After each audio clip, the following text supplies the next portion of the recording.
بسم الله الرحمن الرحيم. الحمد لله رب العالمين، والصلاة والسلام على رسوله الكريم محمد وآله وصحبه أجمعين. أما بعد، قال الله عز وجل: أعوذ بالله من الشيطان الرجيم. قل إن كنتم تحبون الله فاتبعوني يحببكم الله ويغفر لكم ذنوبكم والله غفور رحيم. وقال الله عز وجل: ما آتاكم الرسول فخذوه وما نهاكم عنه فانتهوا. صدق الله العظيم. وقال النبي صلى الله عليه وسلم: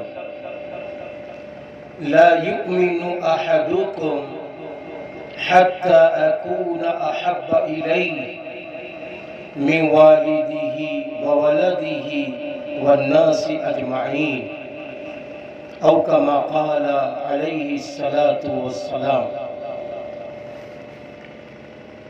اللہ کے محبوب بندوں، داعش پر جلوہ فروز علماء اعظام، حفاظ کرام، سامنے بیٹھے ہوئے ہمارے بھائی دانش صاحب اور اسماء الحق صاحب،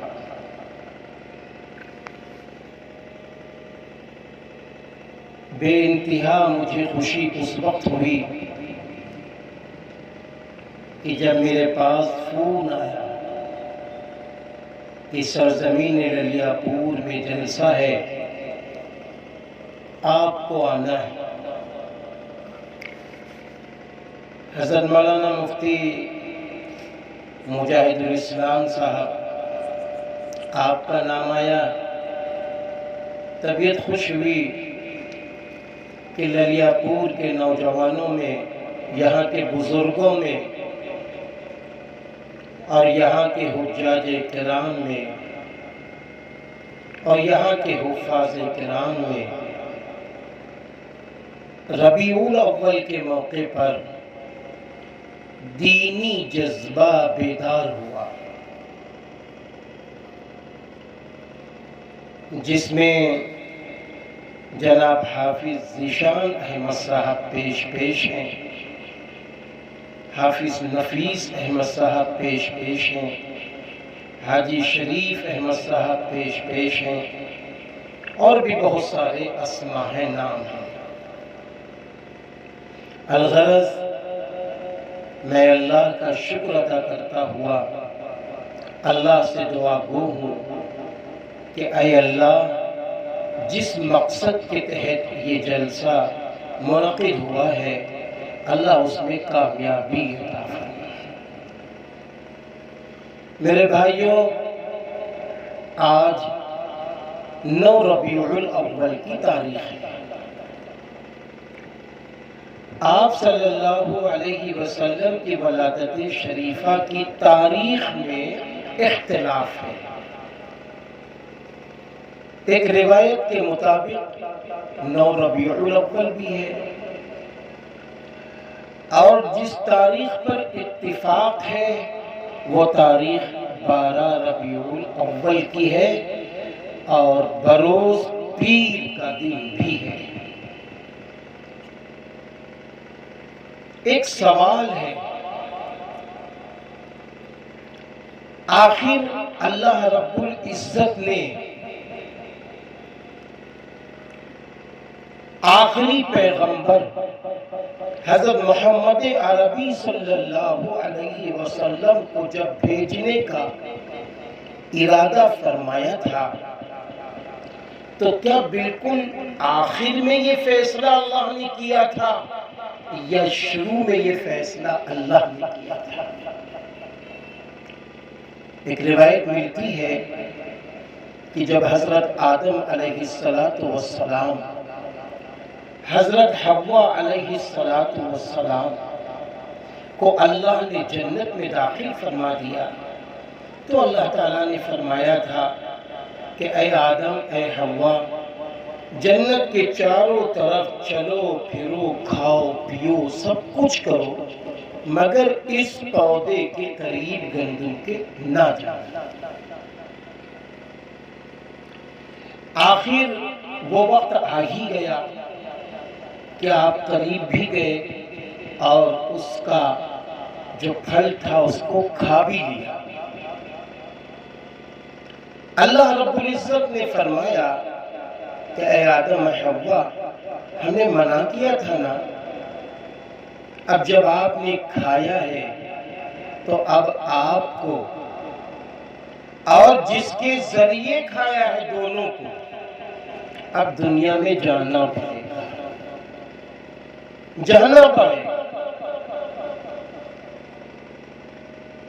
اب وہ ابلیس ملعون شیطان جب اس کو اللہ تعالیٰ نے دنیا میں پھینکا تو ایک تاریخی بات بتاؤں کہ اس نے اپنی کمر پہ ہاتھ رکھ کر ڈانس کرنا شروع کر دیا تھا اور یہ کہہ کے خوش ہو گیا تھا اب تو ابن آدم کو بہکانے اور پھسلانے کا موقع اور اچھا ہے۔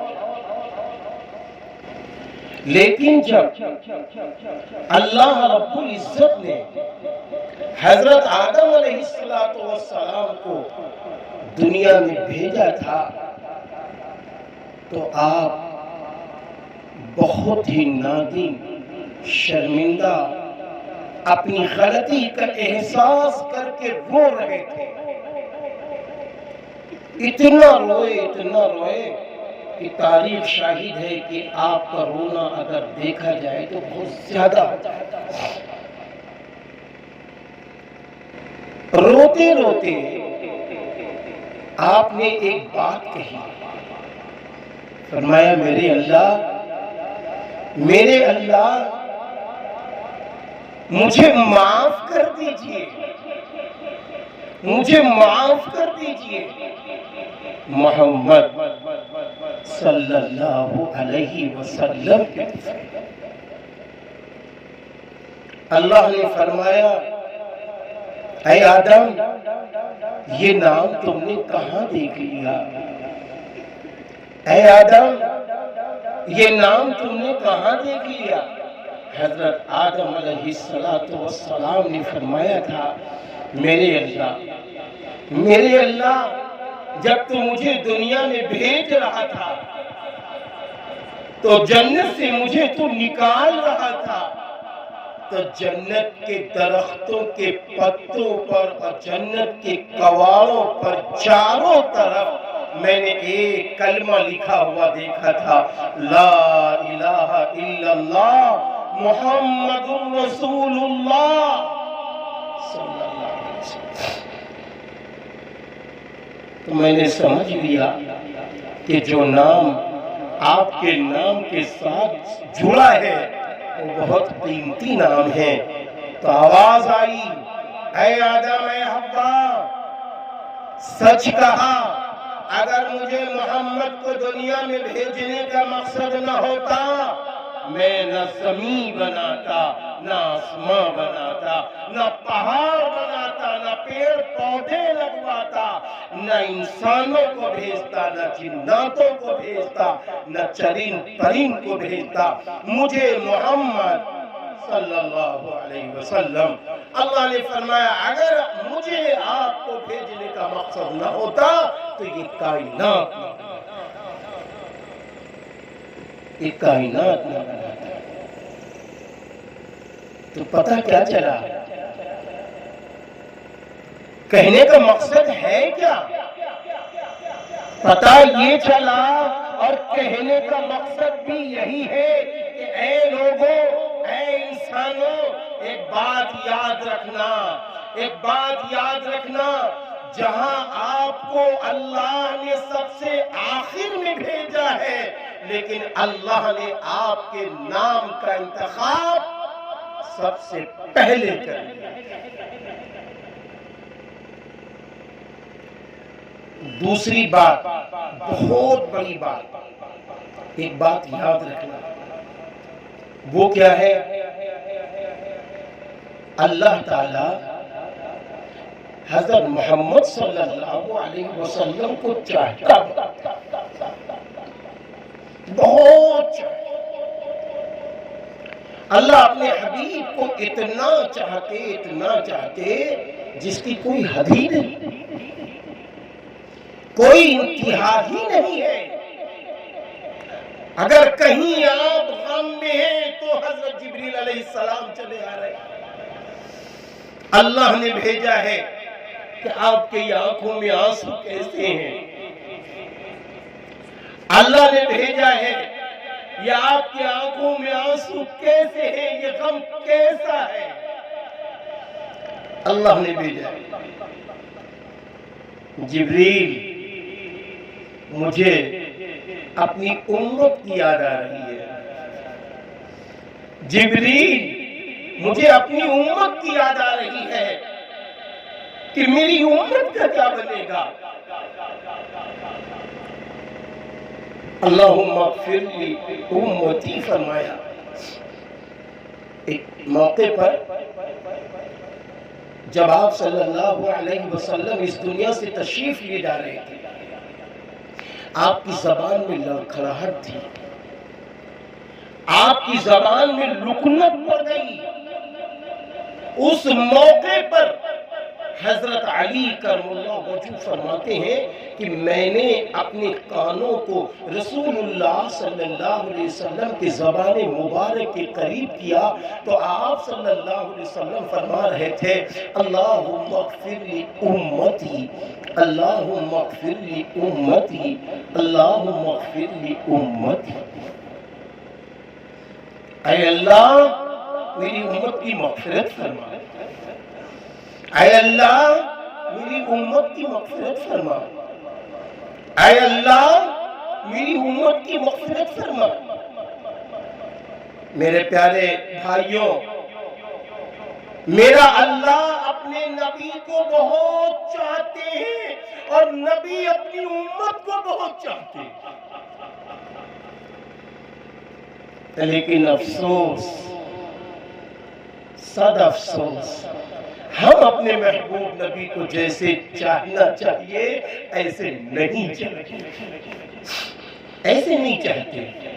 میرے نبی بہت چاہتے، میرے نبی اتنا اپنی امت کو چاہتے ہیں کہ آخری وقت بھی امت کو یاد کیا، اور جب حشر کے میدان میں حساب و کتاب ابھی شروع نہیں ہوگا، لوگ نفسی نفسی کے عالم میں ہوں گے، ایسے موقع پر بھی میرا محبوب نبی اللہ اکبر رحمت للعالمین حضور صلی اللہ علیہ وسلم اپنی امت کی بے چینی کو دیکھ کر اللہ کے حضور سجدہ کر کر کے اپنی امت کی بے چینی کو دور کرنے کا ذریعہ بنیں گے۔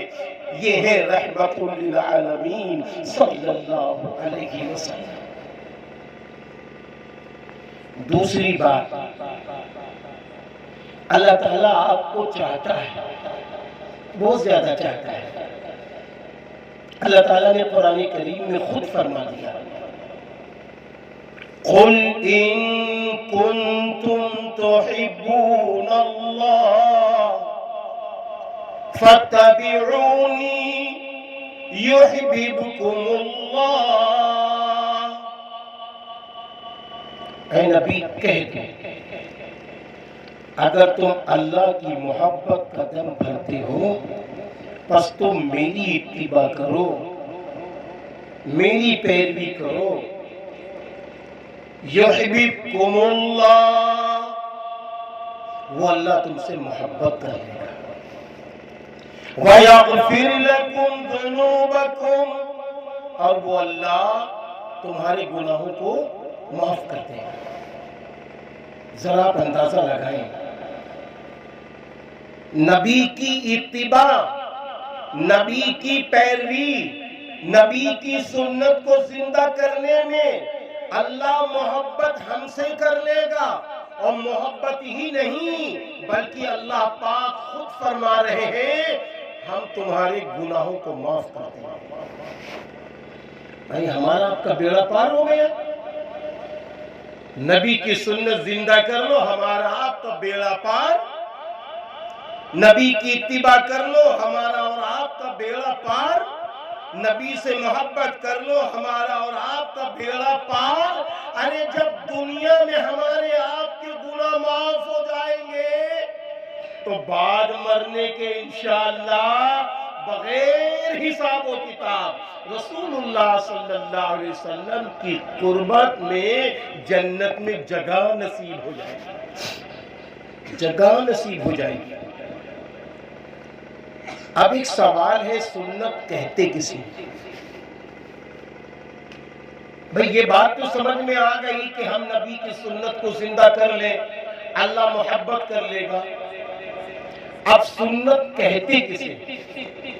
یاد رکھنا آپ صلی اللہ علیہ وسلم نے جو ارشاد فرما دیا وہ سنت، آپ صلی اللہ علیہ وسلم نے جو عمل کر کے دکھا دیا وہ سنت، آپ صلی اللہ علیہ وسلم نے صحابہ رضی اللہ عنہم اجمعین کو جو کام کرتے دیکھا، اگر نہیں ٹوکا خاموش رہے تو وہ کام بھی سنت، اور جہاں ٹوک دیا تو وہ ٹوکنا بھی سنت۔ الغرض نبی صلی اللہ علیہ وسلم کی پوری زندگی کے اعمال، اقوال، افعال، احوال یہ سب سنت میں داخل ہیں،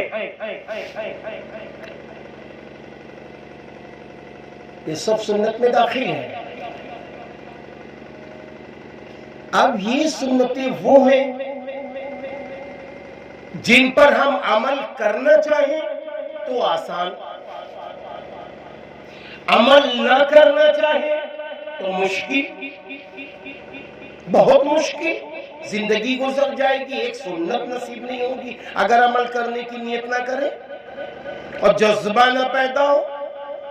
اور آسان اتنا ہے کہ نہ کاروبار رکے گا، نہ مکان کی صفائی ستھرائی رکے گی، نہ اسی طریقے سے ہماری عزت شہرت رکے گی، نہ کھانا رکے گا، نہ پانی رکے گا۔ روکنے کی ضرورت کسی چیز کی نہیں ہے، بس فیصلہ کرنا ہے کہ جو کام کریں گے وہ رسول اللہ صلی اللہ علیہ وسلم کے طریقے کے مطابق کریں گے۔ میرے نزدیک اگر اس کائنات میں، اس دھرتی پر کوئی آئیڈیل، کوئی نمونہ اگر کوئی ہے تو وہ ہے جناب محمد عربی صلی اللہ علیہ وسلم کی پوری زندگی۔ بھئی بات سمجھیے، اب ہم کھانا کھانے جا رہے ہیں، کھانا کھانے ہی کھانا ہے۔ ایک یہ ہوا کہ کھڑے ہو کے کھا لے، ایک یہ ہوا کہ الٹے ہاتھ سے کھا لے، اور ایک کیا ہوا، دل میں بات آئی یار نبی کی سنت زندہ کریں گے اللہ محبت کر لے گا، چلو نبی کی سنت کھانے کی تلاش کرتے ہیں۔ اب پتہ چلا دسترخوان بچھا کر کھانا کھانا سنت، سیدھے ہاتھ سے کھانا کھانا سنت، کھانے کے بیچ میں اللہ کا ذکر کرنا سنت۔ ایسی بہت ساری سنتیں اپنے آپ کو ملتی چلی جائیں گی اگر آپ کھوج میں آ جائیں گے، اور اگر آپ کھوج میں نہ آئے تو دسترخوان بچھانا تو دور کی چیز ہے، ذہن و دماغ میں بھی نہیں ہوگا۔ میں یقین بات کر کے کہہ رہا ہوں کہ 1 کروڑ پتی گھرانے میں میرا جانا ہوا، وہاں کھانے کا اہتمام تھا، وہ شاندار کھانا، وہ بہترین مکان، بہترین ٹیبل، لیکن کیا ہوا کہ ہم نے کہا بھائی ٹھیک ہے آپ دسترخوان تو بچھا ہی دیں، دسترخوان بچھا دیں۔ اب وہ 2-3 گھر کے ذمہ دار میری آواز سن رہے ہیں، سمجھ ہی نہیں پا رہے ہیں کہ دسترخوان کہتے کسے ہیں، سمجھ ہی نہیں پا رہے۔ تو میں نے کہا ارے بھائی دسترخوان ہے آپ یہاں؟ کہنے لگے ہم سمجھے نہیں۔ ہم نے کہا بھائی کوئی کپڑا ہو لے لو، کوئی پلاسٹک لے لو، کوئی پنی لے لو، یہ برتن کے نیچے اس کو بچھا دو، اس کو دسترخوان کہتے ہیں۔ چمڑے کا ہوتا تو بہت اچھا ہے، اس کو دسترخوان کہتے ہیں۔ اور آپ کو بتاؤں، آپ نے مجھے دعا کے لیے بلایا ہے یہاں کہ مفتی صاحب، مولانا صاحب دعا کرا دیجیے۔ میں آپ کو بتا دوں، اگر آپ اپنے گھر میں دسترخوان بچھا لیں تو خود ہی اللہ کی رحمتیں، اللہ کی برکتیں گھروں میں اترنا شروع ہو جائیں گی۔ کہیں گے وہ کیسے؟ بہت خوش ہو گئے، کہنے لگے ایسے کہا اس کے بچھانے سے۔ میں نے کہا سنو،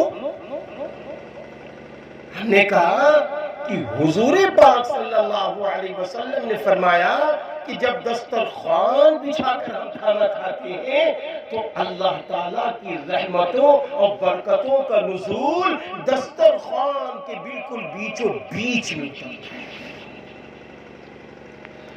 اب جب یہ بات کہی وہ غور سے سننے لگے، اتنا بڑا نفع، اتنا بڑا نفع۔ اس کے بعد ہم نے کہا اور سنیے، اماں جان حضرت عائشہ صدیقہ رضی اللہ تعالی عنہ فرماتی ہیں کہ رسول اللہ صلی اللہ علیہ وسلم نے ارشاد فرمایا کہ جب دسترخوان بچھا کر کھانا کھایا جاتا ہے اور دسترخوان کے ارد گرد لوگ بیٹھ کر کھانا کھاتے ہیں تو معلوم ہے نبی نے فرمایا ملائکہ فرشتے دعائے رحمت کرتے ہیں۔ لو بھائی، فرشتے دعائے رحمت کر رہے ہیں، نبی کی چھوٹی سی سنت زندہ ہو گئی، خالی دسترخوان۔ ہم لوگ تو سنت کو اتنا ہلکا سمجھتے ہیں، ذہن ہی نہیں آتا، دماغ میں بھی خیال میں بھی نہیں آتا ہے کہ سنت کہتے کسے ہیں۔ ارے حضرت ابن عمر رضی اللہ عنہ صحابی رسول ہیں، عمرے کے لیے تشریف لیے جا رہے ہیں، عمرہ کرنے جا رہے ہیں۔ راستے میں کیا ہوا، ایک جگہ سواری سے اترے اور بیٹھ گئے، ایک جگہ سواری سے اترے اور بیٹھ گئے۔ کہاں بیٹھ گئے؟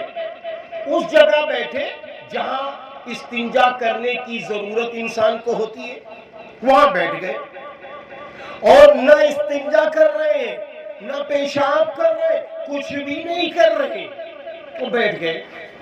اس کے بعد ایسے اٹھ کے چلے آئے تو جانسار صحابہ رضی اللہ عنہ اجمعین نے پوچھا کہ یہ کیا معاملہ ہے، آپ نے پیشاب بھی نہیں کیا، آپ نے پیشاب بھی نہیں کیا، وہ آپ ایسے ہی اٹھ کے چلے بھی آئے، تو جب پیشاب لگا نہیں، استنجا لگا نہیں، تو پھر آپ گئے کیوں؟ میرے بھائیو توجہ چاہوں گا، حضرت ابن عمر رضی اللہ عنہ نے فرمایا کہ دیکھو ہم رسول اللہ صلی اللہ علیہ وسلم کے ساتھ میں چل رہے تھے، سفر میں تھے، میرے محبوب نبی یہیں پر اترے سواری سے اور یہیں پر میرے محبوب نبی نے پیشاب کیا تھا۔ اس لیے جب میں عمرے کے لیے مدینے سے مکہ جا رہا ہوں تو میرے دل میں یہ آواز پیدا ہوئی، اے ابن عمر تو نبی کی ساری سنتیں زندہ کر رہا ہے۔ ارے ایک یہ بھی سنت زندہ کر لے کہ جہاں رحمت للعالمین صلی اللہ علیہ وسلم نے پیشاب کیا تھا، تجھے پیشاب لگا ہو یا نہ لگا ہو، آج تو بیٹھ جا اور بیٹھ کے پیشاب نہ کر، لیکن طریقہ اختیار کر لے تاکہ اللہ خوش ہو جائے، اللہ خوش ہو جائے۔ سنتیں ایسی زندہ کی جاتی، ایسے سنتیں زندہ کی جاتی۔ حضرت مولانا قاری صدیق صاحب رحمۃ اللہ علیہ، یہاں بہت سارے لوگ ہیں جنہوں نے دیکھا ہوگا حضرت کی جب ضعیفی کی حالت ہوئی تو سردی کے زمانے میں ایک صاحب حضرت کو موزہ پہنانے لگے، اور وہ موزہ پہلے الٹے پیر میں ڈالا، اور ڈالنا کس میں چاہیے تھا؟ پہلے سیدھے پیر میں، یہ سنت۔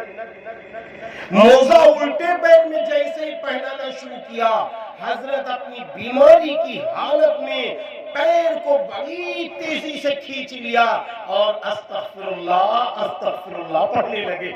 یہ ہے نبی کی سنت پر عمل۔ ایک بزرگ کا واقعہ ہے کہ ایک مرتبہ وہ خود موزہ پہن رہے تھے، موزہ پہنتے ہوئے انہوں نے سیدھے پیر کے بجائے الٹے پیر میں موزہ پہن لیا، اور یاد آیا ارے نبی کی سنت یہ نہیں ہے، نبی کی سنت یہ ہے پہلے سیدھے پیر میں موزہ پہنا جاتا، بعد میں الٹے پیر میں پہنا جاتا۔ موزہ نکالا اور زار و قطار رونے لگے، اے اللہ آپ کے محبوب نبی کی سنت کے خلاف میں نے کام کیا ہے، میرے گناہ کو معاف کر دیجئے۔ اب بہت سارا غلہ لیا اور لے جا کے غریب کو صدقہ کر دیا۔ بھائی اس کو کہتے ہیں سنت کو زندہ کرنا۔ آج تو سنت ہمارے ذہن و دماغ میں نہیں ہے۔ سنت کتنی قیمتی ہے معلوم ہے؟ ہم نے سمجھا ہی نہیں۔ سنت حضرت انس رضی اللہ عنہ فرماتے ہیں کہ رسول اللہ صلی اللہ علیہ وسلم کا ارشاد گرامی ہے کہ جس شخص نے میری سنت کو زندہ کیا اس نے مجھ سے محبت کی، اور جس نے مجھ سے محبت کی وہ میرے ساتھ جنت میں داخل ہوگا۔ یہ ہے سنت۔ میرے بھائیوں سمجھ رہے ہیں؟ آج ہم نے جن سنتوں کو بہت ادنا اور معمولی سمجھا ہے، وہ سمجھو سنتیں بڑی قیمتی ہیں۔ سنتوں پر ایک حدیث پاک اور یاد آ گئی، بہت قیمتی حدیث ہے، بہت پیاری حدیث ہے۔ آپ صلی اللہ علیہ وسلم نے فرمایا کہ جب میری امت میری سنت کو زندہ کرے گی، اللہ رب العزت اس کا 4 طریقے سے اکرام فرمائیں گے، 4 طریقے سے اکرام فرمائیں گے۔ پہلا اکرام یہ ہوگا اللہ تعالیٰ اس کی روزی میں برکت ڈال دیں گے۔ دوسرا اکرام یہ ہوگا اللہ اس کو دین میں پختہ کر دے گا۔ تیسرا اکرام اللہ یہ فرمائے گا فجار اور اللہ کے نافرمان جو بندے ہیں ان کے دلوں میں اللہ رعب و دبدبہ ڈال دے گا، رعب و دبدبہ ڈال دے گا۔ ذرا آپ اندازہ لگائیں، رعب و دبدبہ ڈال دے گا۔ اور چوتھا اللہ کا اکرام یہ ہوگا کہ اللہ اپنے نیک بندے جو اولیاء اعظام ہیں، صالحین ہیں، جو اللہ کے چہیتے بندے ہیں، ان کے دلوں میں اللہ محبت ڈال دے گا۔ اب آپ بتائیے سنت کتنی قیمتی ہے؟ ہاں سنت کتنی قیمتی چیز ہے۔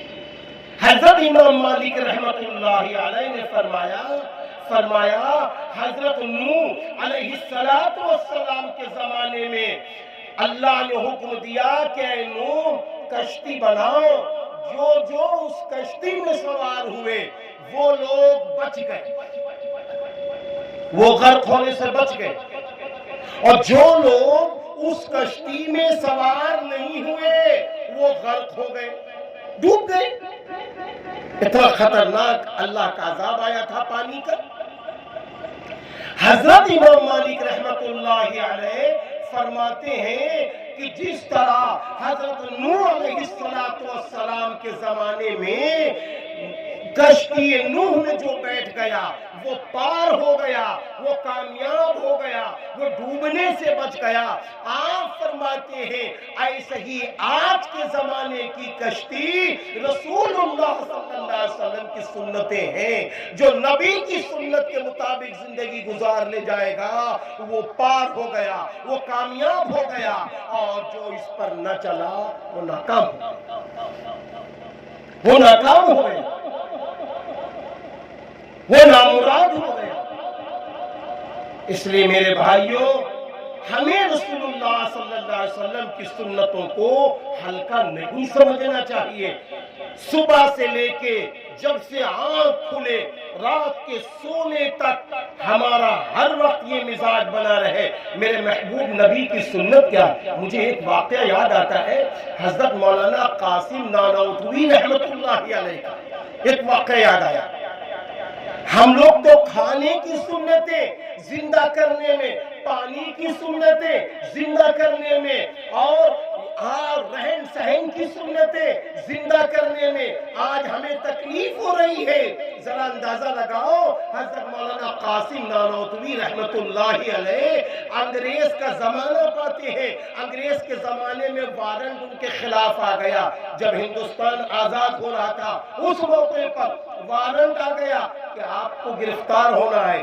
جیسے ہی آپ کو پتا چلا فوراً آپ روپوش ہو گئے، آپ ہٹ گئے، وہاں سے ہٹ گئے، چھپ گئے۔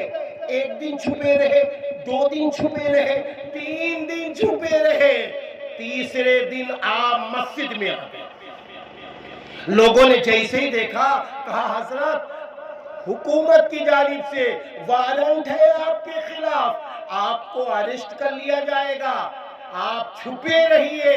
تو آپ نے معلوم کیا فرمایا؟ ارے بھائی، ہم وارنٹ کے کٹنے کی وجہ سے نہیں چھپے تھے، بات یہ تھی جب ہم کو یہ پتا چلا کہ مجھے گرفتار کیا جائے گا تو میں نے یہ سوچا اس موقع پر میرے نبی کی سنت کیا ہے، میں اپنے نبی کی سنت تلاش کرنے لگا تو پتا چلا کہ جب میرے نبی غار ثور میں چھپے تھے تو 3 دن غار ثور میں رہے تھے، تو میں نے بھی 3 دن اپنے کو چھپا لیا تاکہ نبی کی سنت زندہ ہو جائے۔ نبی کی جب سنت زندہ ہو گئی اب وہ آئے اریسٹ کرنے، ہمیں کوئی اللہ اکبر، نبی کی سنت ایسے زندہ کی جاتی ہے۔ پیارے غیور مسلمانوں، نبی کی سنتوں کو زندہ کرنے کی کوشش کرو۔ اٹھتے بیٹھتے، چلتے پھرتے، کھاتے پیتے نبی کی سنتیں زندہ ہو رہی ہو، نبی کا طریقہ زندہ ہو رہا ہو۔ آج دیکھو دنیا کے انسانوں نے موبائل کو گھر گھر پہنچا دیا، ہم نے آپ نے اپنے محبوب نبی کی سنت کو کہاں تک پہنچایا؟ جبکہ آپ کو معلوم ہے کہ ہمارے لیے اگر کوئی آئیڈیل و نمونہ ہے تو حضرت محمد صلی اللہ علیہ وسلم کی زندگی۔ اس لیے آج ضرورت اس بات کی ہے کہ جب ولیوں نے، اولیاء اعظام نے، مفتیان اعظام نے، علماء نے نبی کی سنت کو زندہ کیا تو وہ وقت کے ولی بن گئے، قطب بن گئے، ابدال بن گئے نبی کی سنت کو زندہ کرتے کرتے۔ اگر آج ہم آپ بھی نبی کی سنت کو زندہ کر لیں تو انشاءاللہ نبی کے محبوب اور اللہ کے محبوب بن جائیں گے، اللہ کے محبوب بن جائیں گے۔ ہم کو نبی کی سنتیں زندہ کرنی ہیں۔ آج یہ جو جلسہ سیرت النبی صلی اللہ علیہ وسلم کا انعقاد ہوا ہے، اس کے پیچھے کیا راز چھپا ہے؟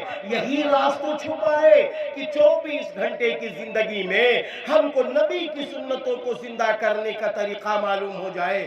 ہمیں چاہیے کہ نبی کی سنتوں کو زندہ کرنے کے لیے قدم قدم پر غور و فکر کریں۔ آج ہمارا وہ نوجوان طبقہ، نوجوان بھائی، نوجوان دوست، نوجوان بہنیں بڑی توجہ سے سن لیں، بڑی توجہ سے سن لیں۔ روزی کی برکت ہم چاہتے ہیں، دنیا میں عزت شہرت ہم چاہتے ہیں، بلندی ہم چاہتے ہیں، اور ہم یہ چاہتے ہیں کہ ہمارا رعب و دبدبہ بنا رہے، تو آپ کو کوئی اور کام کرنے کی ضرورت نہیں ہے۔ کاروبار کرو تو نبی کی سنت کے مطابق، پانی پیو تو نبی کی سنت کے مطابق، سونے چلو تو نبی کی سنت کے مطابق، جو کام کرو نبی کریم صلی اللہ علیہ وسلم کی سنت کے مطابق۔ اگر ہم آپ ایسا کر لے جائیں گے تو ہم لوگ اللہ کے محبوب ہو جائیں گے، اللہ کے چہیتے ہو جائیں گے۔ حضرت شیخ عبد القادر جیلانی رحمت اللہ علیہ نے یہ بات ارشاد فرمائی ہے کہ دیکھو نبی صلی اللہ علیہ وسلم کی جب سنتوں کو زندہ کرو گے تو تم خیر کی بنیاد پا جاؤ گے، خیر کی بنیاد پا جاؤ گے، اور جب خیر کی بنیاد پا جاؤ گے تو دنیا و آخرت دونوں تمہاری بن جائیں گے۔ حضرت شاہ عبدالعزیز دہلوی رحمت اللہ علیہ نے لکھا ہے کہ اگر تم نے سنتوں کی ناقدری کی تو اللہ تم کو فرائض کی بھی ناقدری کا موقع دے دے گا۔ اگر سنتوں کو زندہ کرو گے تو اللہ فرائض پر عمل کی توفیق دے دے گا، اللہ فرائض پر عمل کی توفیق دے دے گا۔ میں اپنے بھائیوں سے، اگر ہماری مائیں اور بہنیں بھی سن رہی ہیں، میں ان کے سامنے چند گزارشات رکھنا چاہتے ہیں۔ ایک واقعہ اپنی بہنوں کو سنا کر، وہ واقعہ یہ ہے کہ ایک اجتماع ہو رہا تھا، عورتوں کا اجتماع تھا۔ کس کا اجتماع ہے؟ عورتوں کا اجتماع ہے۔ اب ایک خاتون تقریر کر رہی ہیں، ان کا بیٹا وہ کہنے لگا امی مجھے پیشاب کرنا ہے، تو وہ تقریر کرتے ہوئے ایک خاتون سے کہا میرے بیٹے کو پیشاب کرا دو، تو وہ خاتون لے گئی، بیٹا خوشی خوشی چلا گیا پیشاب کرنے۔ جب وہ خاتون ان کا پیجامہ جو پہنے تھا بچہ نا یہ وہ بھیگ نہ جائے تو پیجامہ اتارنے لگی، تو بچہ رونے لگا، پھر وہ بچے کو سمجھانے لگی، پھر وہ بچہ رونے لگا، اور پھر وہ بچہ دوڑتا ہوا امی آپ چلیے پیشاب کرا دیجئے۔ تو ماں ان کی اٹھی اور جا کر بیٹے کو پیشاب کرایا، تو آسانی سے اس نے کر لیا۔ تو اس خاتون نے کہا کہ ہم جب اس بچے کو لے جا رہے تھے تو یہ پیشاب خوشی خوشی کرنے جا رہا تھا، لیکن اب کیا معاملہ ہوا کہ یہ بچہ رونے لگا، اب پیشاب نہیں کر رہا ہے۔ تو اس بچے کی ماں نے کہا یہ بتائیے میرے بیٹے کا پیجامہ پہلے کس پیر سے اتار رہی تھی؟ تو انہوں نے کہا بھی میں یاد کرتی ہوں، کہا سیدھے پیر سے اتار رہی تھی۔ کہا اسی لیے میرے بچے نے پیشاب نہیں کیا، اس لیے کہ میں نے اپنے بچے کو یہ سکھا کے رکھا ہے کہ جب پیجامہ اتارا جائے گا تو پہلے الٹا پیر ہوگا اور پھر سیدھا پیر ہوگا، اور جب پہنا جائے گا تو پہلے سیدھا پیر ہوگا پھر الٹا ہوگا۔ تو ہماری ماؤں نے اپنے بچوں کی جب ایسی پرورش کی تو پھر یہی بچے ولی بنے، قطب بنے، ابدال بنے، اولیاء اعظام بنے، شیخ عبد القادر جیلانی رحمت اللہ علیہ بنے، حضرت خواجہ معین الدین چشتی رحمت اللہ علیہ بنے۔ ایک موقع پر حضرت خواجہ معین الدین چشتی رحمت اللہ علیہ اپنی امی جان سے، اپنے ابو جان سے یوں فرمانے لگے میری امی میرے ابو آج فلاں جگہ میرا جانا ہوا، ہزاروں لاکھوں شراب پینے والے لوگوں نے توبہ کر لی، جوا کھیلنے والوں نے توبہ کر لی، ماں باپ کے نافرمانوں نے ماں باپ سے معافی مانگنے کا ارادہ کیا اور آئندہ نہ ستانے کا ارادہ کیا، اچھے بن جائیں اس کے لیے سب نے ارادہ کر لیا۔ امی ابو آج ایسا ہوا تو آپ کی امی جان بولی اے میرے بیٹے معین الدین اس میں تیرا کیا کمال ہے، اس میں تو میرے اللہ کا کمال ہے اور دوسرے میں ذریعہ ہوں۔ بیٹا معین الدین میں نے کبھی تجھے بے وضو دودھ نہیں پلایا ہے، بیٹا معین الدین، میں نے سنت کے خلاف تیری پرورش کبھی نہیں کی ہے، میں نے سنت کے مطابق تیری پرورش کی ہے۔ وہ سنت کا یہ نتیجہ اور سنت کی یہ برکتیں ہیں کہ اللہ نے تیری زبان میں تاثیر ڈالی۔ یہ ہے سنت، یہ ہے سنت۔ ہم نے آپ نے سنت کو سمجھائی نہیں ہے۔ مفکر اسلام حضرت مولانا سید ابو الحسن علی ندوی عرف علی میاں رحمت اللہ علیہ توحید خالص کے ساتھ سنت کے بڑے پابند، سنت کے اتنے پابند کہ قدم قدم پہ سنتیں زندہ کرتے ہیں۔ ایک موقع پر ضعیفی کی حالت میں بہت بڑے جلسے کے خطاب کے بعد جب آپ دائش سے نیچے اترنے لگے تو محبت میں لوگوں نے آپ کے جوتے لے لیے، آپ منع کر رہے ہیں لیکن پھر بھی جوتا لے لیا۔ تو ایک صاحب نے جوتا لیا تو پہلے انہوں نے کیا کیا، جوتا پہلے الٹے پیر کا نیچے رکھا۔ تو حضرت ابھی انتظار کر رہے ہیں، نہیں پہنا جوتا۔ اس کے بعد وہ سمجھ نہیں پائے تو حضرت نے فرمایا پہلے سیدھا جوتا دے دو، اس لیے کہ پیر پہلے سیدھے جوتے میں جائے پھر الٹے جوتے میں جائے۔ یہ نبی کا طریقہ ہے۔ ایسے اللہ کے محبوبوں نے نبی کی سنت کو زندہ کیا، نبی کی سنت کو زندہ کیا ہے۔ آج ہمیں فخر ہے، آج ہمیں فخر ہے اپنی سرزمین قصبہ خیر آباد پر، اس لیے کہ اللہ تعالیٰ نے اس خیر آباد کی زمین کو ولیوں کی زمین بنا دی ہے، اولیاء کی زمین بنا دی ہے، قطب و ابدال کی زمین بنا دی ہے۔ میرے والد محترم اکثر فرمایا کرتے تھے، میرے بیٹے ایک ایسا بھی دور تھا کہ خیر آباد کی گلیوں میں جب ہم لوگ صبح نکلا کرتے تھے گھروں سے قرآن کی آوازیں آیا کرتی تھی، اور میں نے اپنے بزرگوں کو دیکھا ہے کہ سنت کے خلاف ان کا کوئی قدم نہیں ہوتا تھا۔ میرے والد محترم نے ایک واقعہ سنایا، کس کا واقعہ؟ حضرت مقبول میاں رحمت اللہ علیہ کا واقعہ، کہ ایسی سنت وہ زندہ کرتے تھے جس کی کوئی حد نہیں۔ میرے پیاروں، آج یہ اولیاء اعظام سنتوں کو زندہ کرتے کرتے اللہ کے چہیتے بن گئے، اللہ کے محبوب بن گئے، اللہ کے برگزیدہ بندے بن گئے۔ ہم بھی اگر چاہتے ہیں اللہ ہم سے بھی خوش ہو جائے، ہم سے بھی راضی ہو جائے، تو ہم آپ بھی طے کریں کہ انشاءاللہ نبی کی سنتوں کو زندہ کریں گے۔ نبی کی سنتیں جب مٹ رہی ہوں، نبی کی سنتیں جب مٹائی جا رہی ہوں، تو ایسے موقع پر وہاں سنت کو زندہ کرنا حدیث پاک میں ہے، حدیث پاک میں ہے کہ آپ صلی اللہ علیہ وسلم نے ارشاد فرمایا فساد امت کے موقع پر جب میری سنتوں سے لوگ دور ہو رہے ہو، میرے طریقے سے لوگ دور ہو رہے ہو، ایسے موقع پر جو میری ایک سنت کو زندہ کرے گا اللہ اس کو 100 شہیدوں کا ثواب دے گا، اللہ اس کو 100 شہیدوں کا ثواب دے گا۔ اس لیے اے پیارے غیور مسلمانوں، میری ماں و بہنوں، میں آپ سے بھی اگر میری آواز آپ سن رہی ہے تو میں ایک مثال دینا چاہتا ہوں، اور یہ مثال دے کے بات سمجھانے کی کوشش کر کے اپنی بات پوری کر لوں گا انشاءاللہ۔ مثال یہ ہے، جب آپ اپنی بیٹی کی شادی کرتی ہیں، جب آپ اپنی بہن کی شادی کرتی ہیں، تو آپ بتائیے اس بیٹی کو آپ اچھا لباس پہناتی ہیں نا، خوبصورت لباس پہناتی ہو، خوبصورت زیورات سے اس کو سجاتی ہو، مہندی لگاتی ہو، اس کو سونے کے کنگن پہناتی ہو، ان کے کانوں میں جھمکی پہناتی ہو، اور شاندار اچھی چوڑیاں پہناتی ہو۔ میں آپ سے پوچھتا ہوں یہ چوڑیاں کیوں پہنا رہی ہو؟ یہ اچھے رنگ کا کپڑا کیوں پہنا رہی ہو؟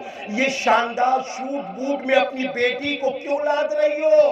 کیوں بیٹی کو سونا پہنا رہی ہو؟ کیوں یہ چوڑیاں پہنا رہی ہو؟ تو آپ سے ہم اگر پوچھیں تو آپ کا جواب ہوگا کہ مولانا جی مفتی جی، حافظ جی، بات یہ ہے میں نے اس لیے اپنی بیٹی کو پہنایا ہے کہ جب اس بیٹی کا شوہر اپنی بیوی کا حسن و جمال دیکھے، اپنی بیوی کی خوبصورتی دیکھے، اپنی بیوی کے زیب و تن کے کپڑے دیکھے تو اپنی بیوی سے محبت کر لے، اپنی بیوی کو چاہنے لگے۔ اگر شوہر اپنی بیوی کو چاہنے لگا، ایک بار اگر اس نے دیکھتے ہی کہہ دیا اے میری شریک حیات، جو اللہ سے مانگا تھا وہ مل گیا، تو مولانا جی میری بیٹی کی زندگی اگلی خوشحال گزر جائے گی، اگلی خوشحال گزر جائے گی۔ اسی لیے اللہ والوں نے ایک بات کہی ہے کہ ہم اپنی زندگی کو، اپنے بچوں کی زندگی کو، اپنی بیٹیوں کو زندگی کو سنتوں سے سجائے، سنتوں سے سجا لو۔ اپنے بیٹے کو کھانے کی سنت بتا دو، اپنے بیٹے کو پانی کی سنت بتا دو، گھر میں آنے کی سنت بتا دو، گھر سے جانے کی سنت بتا دو۔ ارے کالج جا رہا ہے، کالج میں جانے کی سنت بتا دو۔ ارے وہ بچہ بڑوں کے سامنے کیسے آئے یہ سنتیں بتا دو۔ اب فیصلہ یہ لے لو، جب 24 گھنٹے کی زندگی کی سنتوں سے اپنے بچے کو آپ سجائیں گی تو پھر کیا ہوگا معلوم ہے؟ یہی بچہ جب اللہ کے پاس پہنچے گا تو اللہ کہہ دے گا آ میرے بندے، تو میرے محبوب نبی کے طریقے کے مطابق بن کے آیا ہے، چلا جا بغیر حساب کے جنت میں۔ اللہ جنت عطا فرمائے، اللہ جنت عطا فرمائے گا۔ اس لیے میں اپنے نوجوان بچوں سے، نوجوان بہنوں سے، بزرگوں سے یہ اپیل کرنا چاہتا ہوں کہ اپنی زندگی سنتوں سے سجا لے جاؤ، قدم قدم کی سنتیں زندہ کرو۔ اگر آپ کو سنتیں نہیں معلوم ہیں تو کتابیں آتی ہیں، رسول اللہ صلی اللہ علیہ وسلم کی سنتیں، یہ کتابیں خرید لو۔ رسول اللہ صلی اللہ علیہ وسلم کی زندگی پر سیرت النبی کی کتابیں ہیں، یہ کتابیں خرید لو۔ رحمت للعالمین صلی اللہ علیہ وسلم پر کتابیں ہیں، یہ ہندی، اردو، انگریزی میں ہیں، ان کتابوں کو خرید لو۔ مصنون دعائیں کتاب خرید لو، اور پھر دیکھو اس میں دعا کون سی دعا کس وقت کے اوپر میرے محبوب نبی نے پڑھی ہے۔ ہاں ہم بھی پڑھنے والے بنے، میرے نبی کیسے کیا کیا عمل کرتے تھے اس طرح ہم بھی عمل کرنے والے بنے، کیونکہ میرے نبی معیار حق ہے، میرے نبی معیار حق ہے۔ اس لیے آئیے میری بہنوں، آئیے میرے بھائیوں، بزرگوں، نبی صلی اللہ علیہ وسلم کی سنت کے مطابق اپنی زندگی گزارنے کا فیصلہ لے لیں۔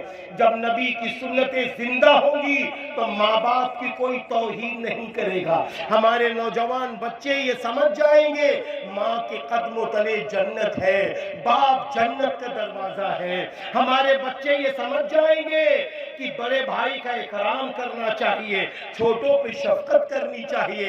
ہمارے بچے یہ سمجھ جائیں گے اپنے پڑوسی سے محبت کرنی چاہیے، پڑوسی چاہے مسلمان بھائی ہو، پڑوسی چاہے ہمارا ہندو بھائی ہو، ہمارے پڑوس میں اگر کوئی ہے ہم اس کا اکرام کریں گے، ہم اس کے ساتھ اچھا برتاؤ کریں گے، ہم پریم سے بولیں گے، ہم میٹھے بول بولیں گے۔ دیکھو اللہ تعالیٰ نے قرآن میں فرمایا ہے وَقُولُوا لِلنَّاسِ حُسْنًا، اب لوگوں سے اچھی بات کہو۔ لوگوں میں تو سب آ گئے نا، ہندو بھائی بھی آ گئے، سارے مسلمان بھی آ گئے، سارے انسان آ گئے، سارے انسان آ گئے۔ اسلام ایسا مذہب ہے جو یہ سکھا رہا ہے سب سے پریم سے بولو، سب کے ساتھ سچائی سے بولو، دھوکہ کسی کو نہ دو۔ ایک صاحب نے سوال کیا کہ ہم دھوکہ صرف مسلمان کو نہ دیں، دوسرے کو دے سکتے ہیں؟ تو فتویٰ اس پر یہ ملا دھوکہ دھوکہ ہے، آپ کسی کو نہیں دے سکتے، کسی کو نہیں دے سکتے۔ یہ اسلامی تعلیم ہے۔ اس لیے آج ہم اپنے ان نوجوان بچوں سے امید کرتے ہیں کہ آج کے جلسے کے بعد یہ نوجوان فیصلہ لیں گے کہ ہم کو اپنے گھروں میں سنت کے مطابق رہنا ہے، اپنے ماں باپ سے محبت کرنی ہے، اپنے بھائی بہنوں سے محبت کرنا ہے، اپنے پڑوس کی چچا زاد، پھوپھی زاد، خالہ زاد، ماموں زاد، بہنوں کا اہتمام اور اکرام کرنا ہے۔ سنت کے مطابق، وہ کیسے ان سب سے پردہ ہے جب یہ نکل نہیں ہو، ہماری نگاہیں جھکی ہو، جب یہ نکل نہیں ہو ہماری نگاہیں جھکی ہو۔ اسی لیے اسلام نے ایک بات کہی ہے کہ اگر تمہاری پہلی نگاہ بھولے سے پڑ گئی ہے تو دوسری نگاہ اگر نہ گئی تو پہلی نگاہ پہ اللہ گرفت بھی نہ کرے گا۔ اس لیے ہم کو یہ کام بھی کرنے ہیں۔ ہم کو آخر میں یہ بھی کہنا ہے، اپنے بچوں کی تعلیم کا انتظام اچھا کرو۔ سب سے پہلے یہ طے کرو جہاں نبی کی سنتیں سکھائی جا رہی ہوں پہلے وہیں پڑھوائیں گے، پہلے وہیں پڑھائیں گے۔ اس کے بعد ان کو ڈاکٹر بناؤ، انجینئر بناؤ، پروفیسر بناؤ، سیاسی رہنما بناؤ، کچھ بھی بناؤ، اسلام کہیں منع نہیں کرتا۔ اسلام یہ کہتا ہے پہلے بچوں کو اپنے کو مسلمان بنا لو، اس کے بعد تاجر بنو، بزنس مین بنو، نیتا بنو، ڈی ایم بنو، کپتان بنو۔ اسلام کہیں نہیں منع کرتا ہے، ترقی کو اسلام نے نہیں روکا ہے۔ اسلام نے خالی یہی کہا ہے وَأَنْتُمُ الْأَعْلَوْنَ إِن كُنتُم مُؤْمِنِينَ، اور تم مومن ہی بن کر رہنا، وَأَنْتُمُ الْأَعْلَوْنَ، اور تم ہی بلند ہوگے اگر تم مومن ہوگے، اور مومن وہی شخص کہلاتا ہے جو سنت کے مطابق چلتا ہے۔ اگر آپ کو کسی میں یہ دیکھنا ہے کہ یہ اللہ کا محبوب ہے، یہ اللہ کا چہیتا ہے، تو پھر آپ معلوم کیسے دیکھیں گے؟ ایک واقعہ یاد آ گیا، حضرت جنید بغدادی رحمت اللہ علیہ کے پاس ایک مرید تقریباً سالوں سال تک رہے، اور پھر ایک دن کہنے لگے اب میں جا رہا ہوں۔ تو حضرت جنید بغدادی رحمت اللہ علیہ نے فرمایا بھائی کیوں جا رہے ہو؟ کہا ہم تو آپ کی کرامت دیکھنے آئے تھے، ہم نے سنا تھا کہ آپ بہت بڑے بزرگ ہیں، تو آپ میں کوئی کرامت ہوگی، ہم تو کرامت دیکھنے آئے تھے، اتنے دن ہم رہے آپ کے ساتھ، آج تک ہم نے آپ میں کوئی کرامت ہی نہیں دیکھی۔ کہا اچھا ٹھہرو، پھر فرمایا اچھا یہ بتاؤ تم نے آج تک رسول اللہ صلی اللہ علیہ وسلم کی سنت کے خلاف کوئی کام کرتے ہوئے مجھے دیکھا ہے؟ کہا نہیں۔ کہا یہی تو کرامت ہے کہ ہماری زندگی سنت نبی صلی اللہ علیہ وسلم کے مطابق گزر رہی ہو۔ میرے بھائیوں، میری بہنوں، اپنی بچیوں کی تعلیم، اپنے بچوں کی تعلیم کی بھی فکر کرو کہ ان کی تعلیم ایسی ہو ہماری بچیاں صالحہ بن جائیں، ہمارے بچے صالح بن جائیں۔ اپنا گھر اچھا بناؤ، اسلام نے منع نہیں کیا ہے، لیکن پہلے گھر کو سجانے والے بچے، گھر کو ترقی دینے والے بچے، گھر میں سکون پیدا کرنے والے بچے، ان کو دینی تعلیم سے بھی آراستہ کرو، تاکہ یہ بچے اللہ کے محبوب بن جائیں، اللہ کے چہیتے بن جائیں۔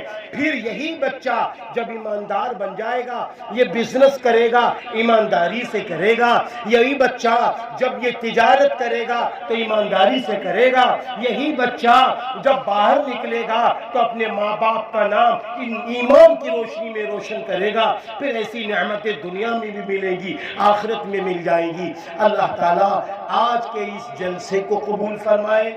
ہمارے حافظ ذیشان صاحب اور آپ کی پوری کمیٹی باڈی، انہوں نے جو محنت کی ہے، اللہ تعالیٰ نے حضرات کی محنتوں کو قبول فرمائے، آپ سب کے بیٹھنے کو قبول فرمائے، اور ہمیں امید ہے انشاءاللہ حافظ صاحب اور بھی کوشش کرتے رہیں گے، اور جو حضرات ان کی مدد کرتے ہیں اور بھی کوشش کرتے رہیں گے۔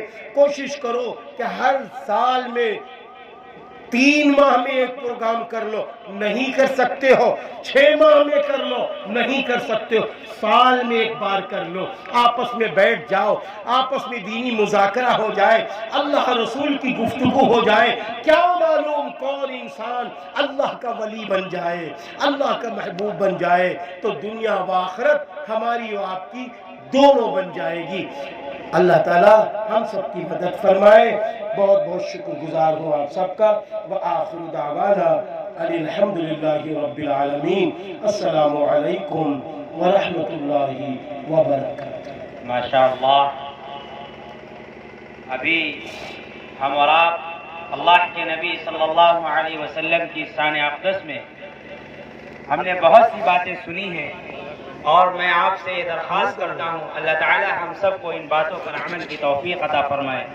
میں حضرت مولانا مفتی آفتاب عالم صاحب ندوی دامت برکاتہم العالیہ کا تہ دل سے شکر گزار ہوں کہ حضرت نے اپنا قیمتی وقت نکال کر ہماری دعوت پر لبیک کہا، اور میں آپ تمامی حضرات کا ہمارے جلسے پر، ہمارے اسٹیج پر بیٹھے ہوئے